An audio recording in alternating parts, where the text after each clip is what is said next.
السلام علیکم و رحمت الله. اینجا خواهر سوال کردن که آیا زنی که حایضه هست، یعنی حیض میبیند و عادتی ماهانه میبیند، روزه گرفتنش حرام میباشد و برای چی؟ یعنی چی میشود؟ چی مشکل دارد که اگر یک زنی که عادتی ماهانه دارد او روزه گیرد؟ پیش از همه خواهر جان این را بدانیم که در شریعت اسلام هر چیزی را که الله آن را نکنید گفته است، یعنی نهی کرده است و منع کرده است، آن چیز به فساد و یا اینکه به ضرر مردم است و آن چیزی که الله آن را امر کرده است به جز خیر و صلاح چیزی دیگری نیست. و هر چیزی را الله با حکمت خود یا حرام میکند یا اینکه حلال میکند. و اول شده صفت مؤمن حقیقی این است که وقتی الله یک کار را کن و یا نکن گوید، حکمت او را کفت و کاو نکرده دست بردارد و گوید سمعنا و اطعنا، ما شنیدیم و اطاعت تو را میکنیم. برای همین الله در سوره نور میگوید انما کان قول المؤمنین اذا دعوا الی الله و رسوله لیحکم بینهم ان یقولوا سمعنا و اطعنا و اولئک هم المفلحون.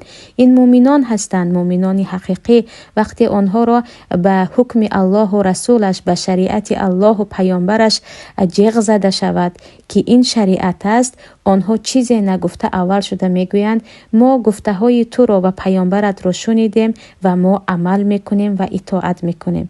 انا اینها از رستگارانند. ولی به هر حال حکمت هر یک چیزی که الله حلال کرده است و یا حرام کرده است، اکثر علما در جستجو هستند و بعضی از علما میگویند سبب حرام بودن روزه به زن مسلمان این است که در وقتی حیض بودنش، زنک وقتی حیض است و روزه میگیرد اول شده او طهارت ندارد، یعنی کاملا او بی طهارت حسابیده می شود. دوم شده زن در این حالت ماهانه خیلی بی قوت و ضعیف می شود و روزه به جسم اکثریت زنهایی که در این حالت خیلی از حال می روند ضرر می کند. شاید برای همین باشد الله روزه‌گیری را برای زنی حایضه حرام کرده است. اما چیز دیگری که اینجا هست عجیبش در این است که بعضی از زنها میگویند زنک روزه میگیرد در وقتی ماهانه و با خاک یا اینکه با جنس از زمین روزه اش را میکشاید، یعنی افطار میکند.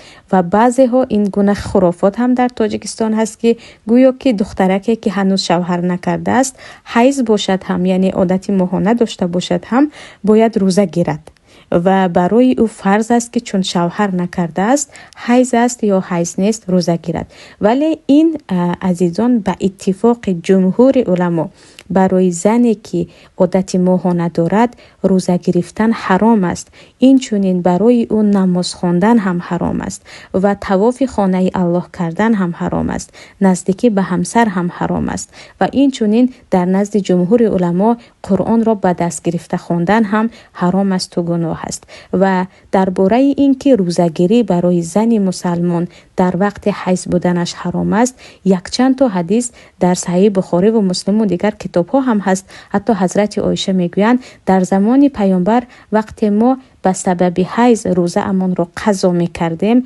آن روزه های قضایی را بعداً گرفته می دادیم، اما نمازی که به خاطر حیض ما قضا می کردیم آن نمازها را نمی خواندیم، یعنی نمازهایی که به خاطر 6 روز و 7 روز که اساساً زنها این مقدار حیض می شوند قضاگیش تماما الله بخشیده است آن را، اما روزه ها را باید بگیرید. برای همین نفرانی که می گویند که نه روزه گرفتن برای زنی مسلمان اگرچه حیض باشد هم گیرد با که ندارد چی ضرر دارد و یا اینکه دخترک خانه باید روزه گیرد، این کاملا خلاف شریعت است.